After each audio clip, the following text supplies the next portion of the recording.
বন্ধুরা, তো দেখো আজকে তোমাদের দাদা বাজার থেকে বিরিয়ানি এনেছে। এই যে আমাকে দিয়েছে আলু আর রাইস, আর ও দুটো চিকেন নিয়েছে। এই যে একটা লেগ, এই যে লেগের অংশটা। আর এই যে এখানে খাচ্ছে কার্তিক ঠাকুর, আমার হোটেল বাবু। এটা হোটেল আছে, হোটেল বাবু। তো ওই যে জমে খাও, একটু দেখি বন্ধুরা বিরিয়ানি খাওয়া দেখাও। তো দারুণ হয়েছে বিরিয়ানিটা। অবশ্য বিরিয়ানিটা হচ্ছে পলাশিপাড়ার বিরিয়ানি, দারুণ বিরিয়ানি। তো চলো এবার আমি খাবো একটু। আমিও বিরিয়ানি খেতে লেগে পড়েছে আর কি। তো প্রথমে আমি তোমার লেগ পিস খাওয়া দেখাবো। লেগ পিস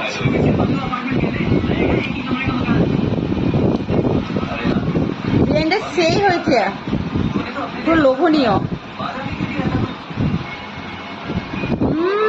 হেভি হয়েছে, সুপার কঠিন।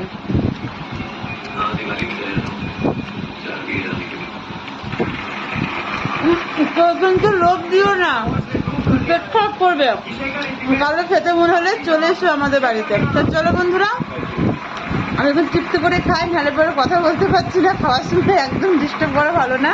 তো চলো বিরিয়ানি খেয়ে তোমার সঙ্গে কথা বলছি।